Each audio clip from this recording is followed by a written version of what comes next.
You're staring at the message again. It's already written, maybe 5 minutes ago, maybe longer, but something doesn't feel right. You read it again, slower this time, like the meaning might change if you just focus harder. Then you adjust a word, delete a sentence, rewrite the tone.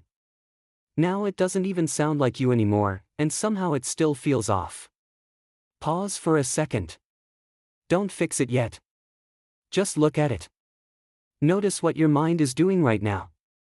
It's not just reading anymore, it's scanning, predicting, trying to get ahead of something that hasn't even happened. And you've felt this before. That small tightening in your chest. That quiet voice asking, what if this comes across wrong? What if they misunderstand? What if this changes something? Now you're not editing a message anymore, you're trying to control an outcome that doesn't exist yet. Stay here for a moment. Take a slow breath in through your nose, hold it briefly, and let it out slowly. Again. Nothing dramatic, just steady. Now look again.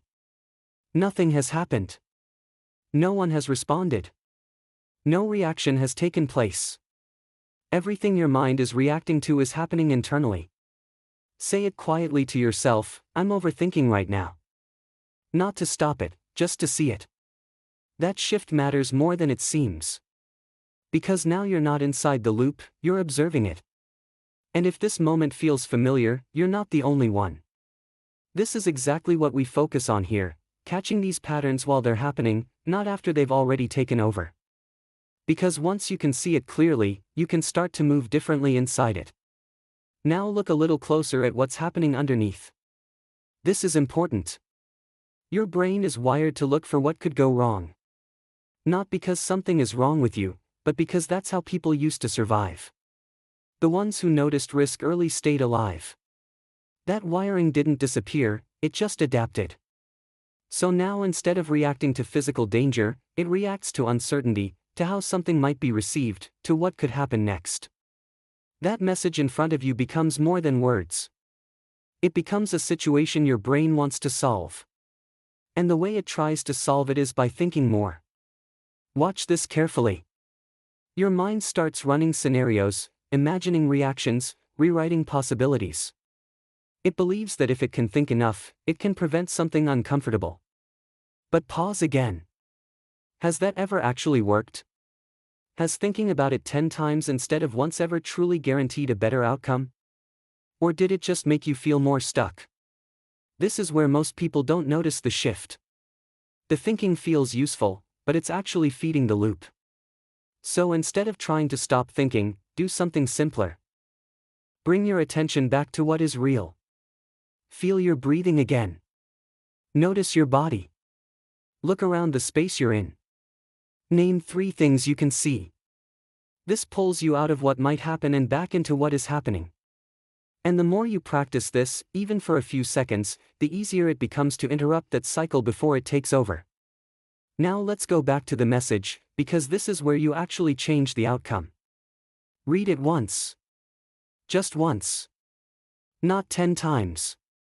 Then ask yourself one clear question: what is the simplest way to say what I mean? Not the safest version, not the perfect version, just the clearest. If something needs to change, change it once. Then stop. Notice what your mind tries to do next. It will want to pull you back in, telling you to check again, adjust again, be sure. This is where you make a different move. You don't follow it. You decide. And once you decide, you act. Send it. Even if it feels slightly uncomfortable. Because this is the part that changes everything. Movement breaks the loop. Not more thinking. And when you do this, you teach your brain something new. That you can act without solving everything first.